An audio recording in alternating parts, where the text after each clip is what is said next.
राजा दशरथ जी को कोई संतान नहीं है तो सोचते हैं कि 60,000 साल होने को आ रहे हैं, अभी हमको कोई लड़का नहीं हुआ, अब हम क्या करें।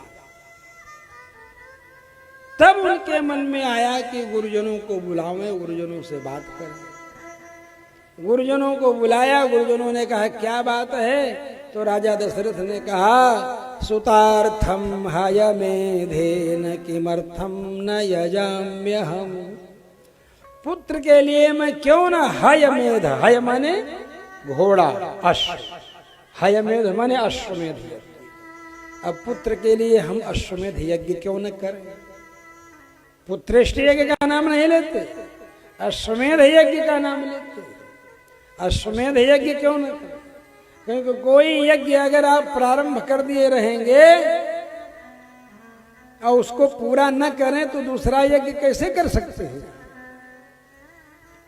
तो राजा दशरथ जी ने एक बार विचार किया कि हम अश्वमेध यज्ञ करें। जब अश्वमेध करते करते 99 अश्वमेध यज्ञ कर चुके तो बंद कर दिए, कहले अब नहीं करेंगे, 99 रहेंगे। लोगों ने कहा महाराज जी 99 ही क्यों करेंगे, 100 पूरा कर लीजिए। बोले देखो 100वां अश्वमेध यज्ञ में शुरू करूंगा तो इंद्र घबरा जाएंगे। इंद्र हैं हमारे मित्र, इंद्रार्ध सिंहासन दे। मैं जाता हूं तो सिंहासन आधा छोड़ देते हैं हमारे बैठने के लिए, हमारे इतने फास्ट फ्रेंड। अब वो घबराए कोई अच्छा नहीं है कि हम तो नहीं किए यज्ञ। अब ये समाचार देवराज इंद्र को मिला बात, तो देवराज इंद्र ने कहा अच्छा ऐसी बात है। देवराज इंद्र राजा दशरथ के सामने पड़े, बोले महाराज आप कैसे आए। बोले आप हमारे मित्र हैं लेकिन आप हमारे ऊपर संदेह करते हैं, हम आपके मित्र हैं, आपका friends properties is our property. मित्र की प्रॉपर्टी अपनी प्रॉपर्टी, आपका तो सब कुछ हमारा। आप जो 99 अश्वमेध यज्ञ किए वो भी मेरे ही, तो आप 100वां क्यों बंद कर दिए। अब आपको 108 अश्वमेध यज्ञ करना है। ऐसे ऐसे मित्र।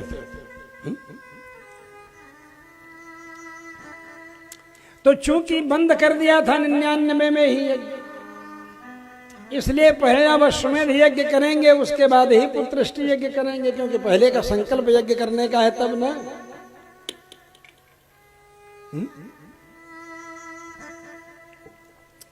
अरे भाई आप यज्ञ किए, ब्राह्मण को दक्षिणा नहीं दे पाए, और ब्राह्मण से जाओगे जब दूसरा यज्ञ कराने तो एक बार मन में सोचोगे अभी पहले वाले यज्ञ की दक्षिणा नहीं दिए। सोचोगे कि नहीं सोचोगे। तो राजा दशरथ ने सोचा अभी पहले वाला यज्ञ नहीं पूरा हुआ है, हमने बंद कर दिया था दोस्ताना में। इंद्र ने कहा भैया चलो ठीक है, तो इसलिए अश्वमेध यज्ञ किया हुआ। और इतना करते हैं, राम जी कहते हैं मेरे पिता इतना यज्ञ किए। राजा दशरथ इतना यज्ञ करते थे, इतना यज्ञ किया, क्या पूछना है। भगवान राम ने भी इसीलिए पुंडरीकाश्वमेधाभ्याम, पुंडरीक और अश्वमेध यज्ञ खूब खूब किया। बहुत अश्वमेध यज्ञ किया। अश्वमेध शतैरिष्ट्वा, सैकड़ों अश्वमेध यज्ञ किया। तो देवताओं ने जब इस तरह से प्रार्थना की इधर, और उधर राजा दशरथ को चिंता हुई कि पुत्र नहीं है, अश्वमेध यज्ञ क्यों न करें। तो सुमंत्र जी को बुलाया, सुमंत्र जी से कहा क्या करें। तो सुमंत्र जी ने कहा ये तो बात है ही है, ये तो पहले की ही घटना है। वामदेव जी के यहाँ की चर्चा है, उन्होंने ही कह दिया था कि राजा रोमपाद जो है उनके राज्य में अकाल पड़ेगा, फिर वो विभांडक के पुत्र श्रृंगी ऋषि से आपके द्वारा जो बिटिया ले लिए थे दत्तक के रूप में, उस बेटी से विवाह करेंगे और फिर ऋषि श्रृंग मुनि आएंगे। श्रृंगी ऋषि वशिष्ठ बोलावा, पुत्र काम शुभ यज्ञ करावा, रचावा, जो भी कहो, इस तरह यज्ञ कराएंगे। और ये सारी कथा सुना दिया। तो घटना तो इनके सामने भी घटी थी। सनत कुमार आदि महर्षियों के माध्यम से जो उपदेश हुआ था, घटना तो इनके सामने घटी थी, लेकिन सुमंत्र जी को याद थी। राजा दशरथ जी भूल गए। सुमंत्र जी की प्रशंसा करके कहे कि तुमने बहुत अच्छी याद दिलाई हमको। तो गुरुजनों को बुलाया, वशिष्ठ, वामदेव, जाबाली, गौतम, अत्रि, कश्यप, भारद्वाज आदि और सुमंत्रश्चाष्टमोर्थविद, 8वें नंबर के मंत्री सुमंत्र जी, इनको बुलाया। बुला करके कहा कि सुतार्थम हयमेधेन किमर्थम न याम्य, हम पुत्र के लिए हम अश्वमेध यज्ञ क्यों न करें। तो वशिष्ठ जी ने कहा बिल्कुल ठाट के साथ कीजिए। संभारा संभ्रियंताम वै तुर्गश्च विमुच्यताम सर्ज्वाश्चोत्तरे तीरे यज्ञ भूमिर्विधीयताम। अश्वमेध यज्ञ करेगा कौन? अश्वमेध यज्ञ वही करेगा जो चक्रवर्ती सम्राट हो। अश्वमेध यज्ञ करने का अधिकार किसको है मालूम है? जो किसी को टैक्स न देता हो। अब इस समय तो कोई भारत में ही नहीं है जो टैक्स न देता हो कहीं। बोलो भाई, टैक्स सभा तो देते ही है ना। ऐसा कोई नहीं है जो टैक्स न देता हो। प्रधानमंत्री भी टैक्स देते। बोलो भाई, टैक्स तो देते।